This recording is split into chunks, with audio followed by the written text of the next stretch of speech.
Hey guys, I'm Sarah. I'm Tony. And we are real estate investors who quit our day jobs and are now full-time real estate investors teaching people how to do the exact same thing. Now look, today we're going to be answering a bunch of questions that we got from our audience. And usually we kind of save this whole Q&A thing for our coaching students, but we figured there's so many good questions out there. We thought it'd be cool to kind of do this for the YouTube channel as well. So you guys are kind of getting an inside peek of what it's like hanging out with us on a weekly basis inside the coaching program. It's usually a weekly call we do for an hour, and this is like the vibe. So we're like, let's give it to our YouTube subscribers today. So we're going to jump through, I don't know, we'll answer as many questions as we can until we get tired of answering questions.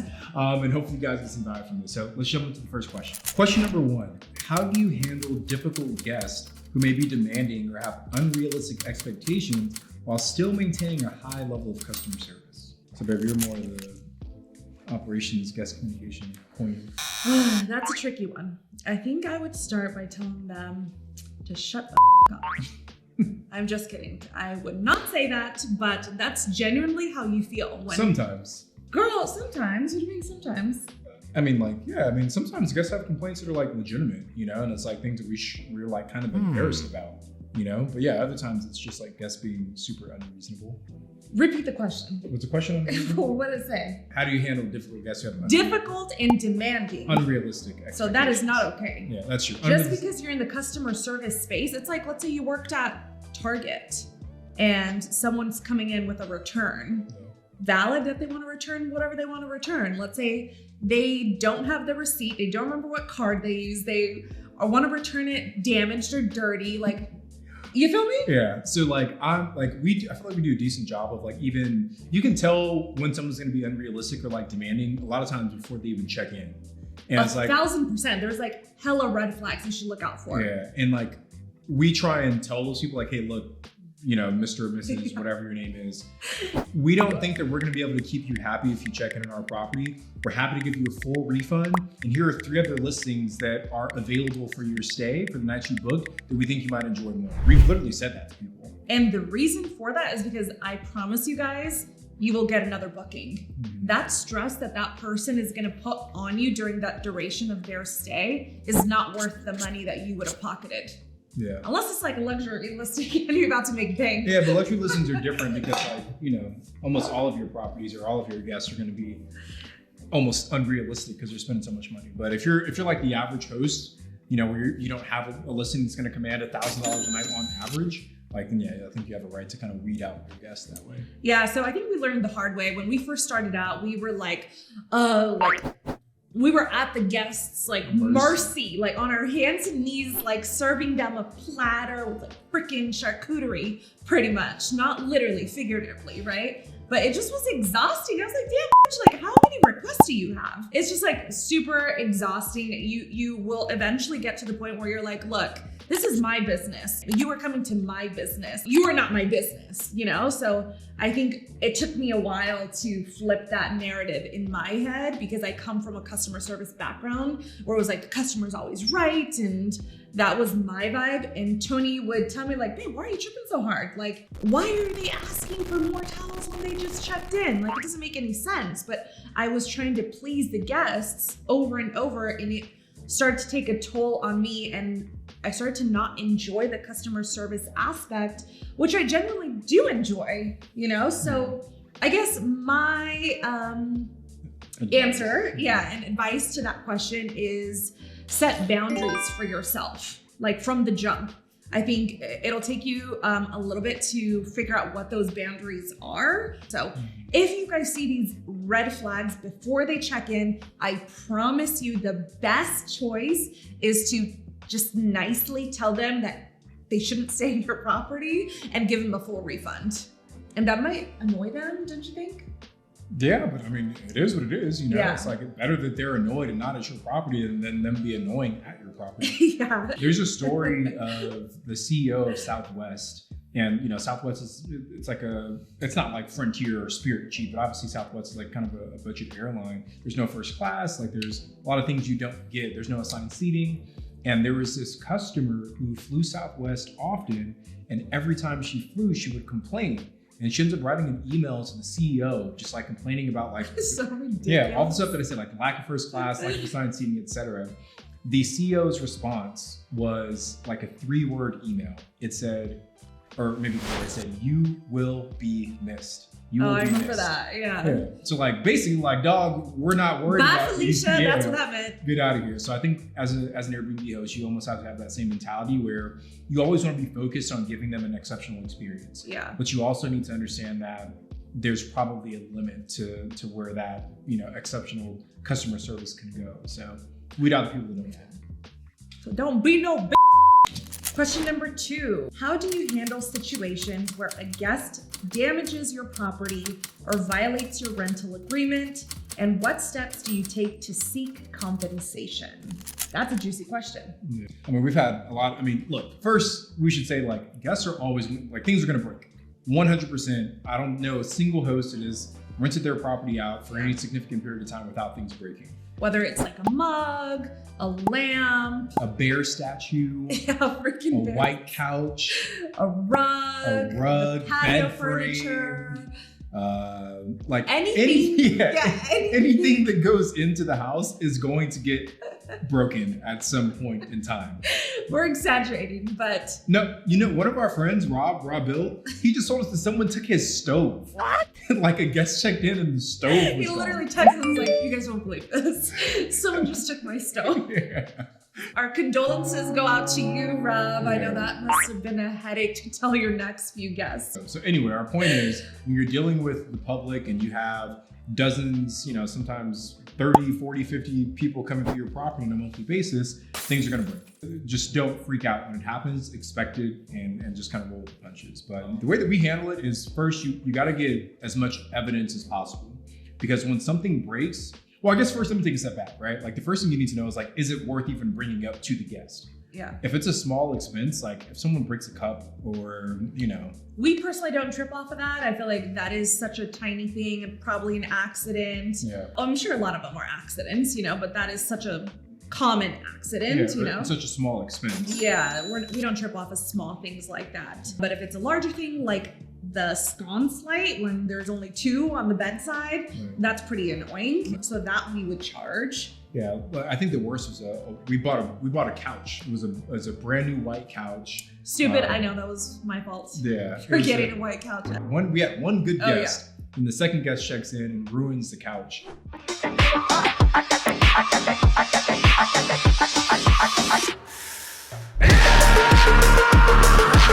And essentially, when it's a bigger thing, like the couch was expensive.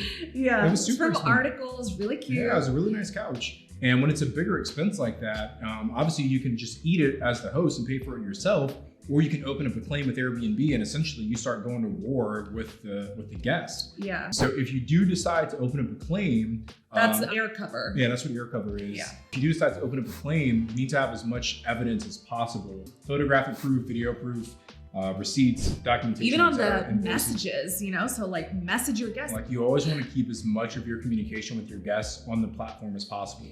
So we literally never leave the platform. We never text them. Sometimes it's very rare. Why are you looking at me side-eye like that? I'm not looking at you. What are you looking at? No, because I was just thinking like, meet our other partner. Sometimes he'll like text or like call people off platform, But we do that in emergency cases usually, it's like they are really upset about something and we would call them to like try to fix the situation quicker. Yeah. But not in this scenario. Yeah, but the point is keep most of your communication on platform. That way Airbnb can go and see records of what that conversation was. Right. So anyway, get all your receipts, get all your proof, and you want to submit the cover or the claim to air cover. And then Airbnb basically steps in and they try and mediate the process. They're going to hear your side of the story. They're going to hear the guest side of the story. And they're going to say, ask a bunch of follow-up questions.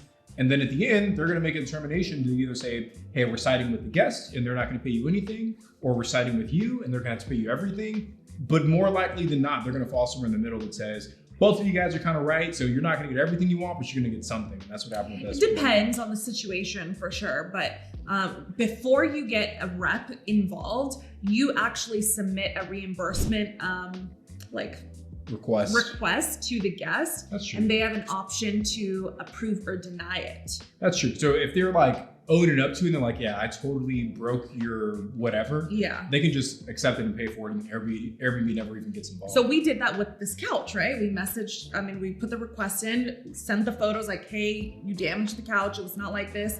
He declined it, and his response back, because you can reply, he said the couch was already like that when we arrived. Which was BS, Yeah. So that is how you handle those situations. Yeah. So documentation, first ask the guest. If they approve, then you guys are good. If not, it opens up an air cover case, and then Airbnb plays the middleman to try and facilitate you guys coming to a happy resolution. All right, question number 3. What are some common mistakes you see new Airbnb investors make, and how can they be avoided? So luckily, Sarah and I, we talked to a lot of new Airbnb investors, and I think there's quite a few things that we see new folks get wrong. So the first thing that I'd say is that when it comes to market selection, they just chase where all the other investors are going. So we've talked about Smoky Mountains and Joshua Tree and Broken Bow, Oklahoma, Blue Ridge, Georgia, Destin, Florida. There's all of these kind of big Airbnb markets that a lot of people know about. And as a new investor, instead of doing the homework to find your own market, you just try and follow the crowd. And sometimes it works, right? And maybe you find a good deal. But more often than not, you find people in those situations that are overpaying for properties because, they just saw a property and thought it was in the right market and they decided to buy it. So just because it's in a popular market doesn't mean it's a good deal. Yeah. Just because it's in a popular market doesn't mean it's a profitable property. Right. Okay. Tell me, I see what you did there. That's one big thing for me is like the market selection piece. I think the other thing I see a lot of new folks get wrong is the analysis. Especially like where we're at right now in the market cycle. We know that 2023 is going to be a slightly down year in terms of revenue for most of our properties, right? Like people are traveling less. There's been massive layoffs in tech, and there's fear of where the economy's headed. So people are kind of tightening up their budgets. So that means that the travel will probably be impacted. Now that's part of the risks that come along with buying Airbnbs, that you are subject to people's ability to spend, their discretionary spending. So when you're analyzing a deal today, you should really be discounting data from 2022. So if a property did $100,000 in 2022, maybe it does $90,000 in 2023. So you just want to make sure you're accounting for those differences. What about you, Ben? That was very wordy. I started to fall asleep. Sorry about that. But something that I notice a lot of rookie investors doing that is a big no-no, and we actually did ourselves, and we're kicking ourselves in the butt for it, is not setting up your tech stack from the jump. So we were just talking to someone that was at our summit. We were doing like a follow-up call to see where he's at, and he has 2 properties, setting up his second property, and he still doesn't have a property management software. Or digital guidebook. Or pricing tool. Or pricing tool. Like, girl, what? That's crazy. So that is huge. I think if you are watching this, if you have a property and you don't have a guidebook, a property management software, a pricing tool, those 3 I think are a must, right? And a business bank account. We'll drop a link in the description. Yes. Yeah, so I think that's huge. We did set that up from the jump, but one thing that we really, really regret is not setting up a like an email capture. So we are now instituting that into all of our properties, but now we're at 25 plus doors. It's much harder and more expensive to do that all at once versus if we were doing this gradually as we were locking down our properties. So tech stack, lock that in as you are building your portfolio. Don't wait till you scale and now you're scrambling to fit all the puzzles in. Because here's the thing, if you want a big portfolio, you should be building the foundation for that big portfolio today. We want to own $1 billion worth of real estate. Well, that's right. Say it again, Tony J. Well, I want to. I'm kind of I'm terrified. Yeah, but I'm here for the ride. So we're building that foundation today to be able to support that dream, right? Yeah. So if you have a goal of owning, a bunch of short-term rentals, I see so many people say, "Oh, I don't want to spend the money on the software because I only have one property." You're thinking too small. Right. If your goal is to have 10 or 15 of those, you need the software. So get the software today. Even if your first property is just the profitability is a fraction of what it should be. If you're reinvesting those profits into building the foundation, you will thank yourself later. And even if you only do have 1 to 3, 5 properties, these softwares, is that how you say it? Yeah.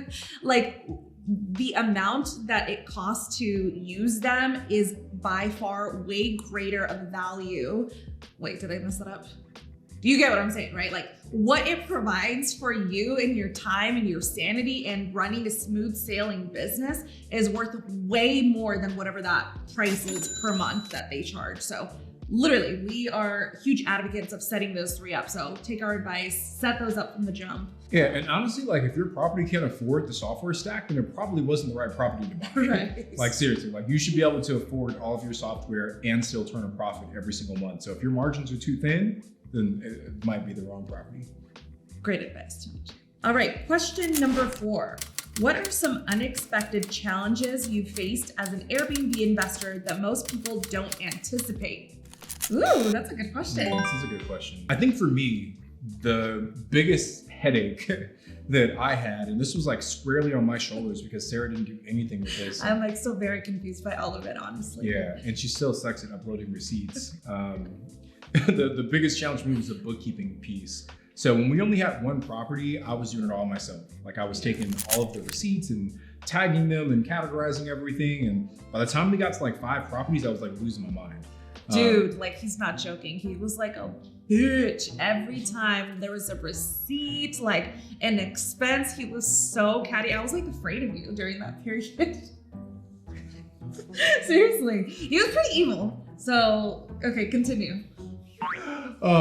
Anyway, my point is that the bookkeeping is like something that most people don't think about. And it's even more difficult when you have partners that don't follow the systems and processes that you spend hours putting in place to make it easier for yourself. So I would say if you're, it's too late. I would say that if you're looking to get started, hire a bookkeeper from the beginning.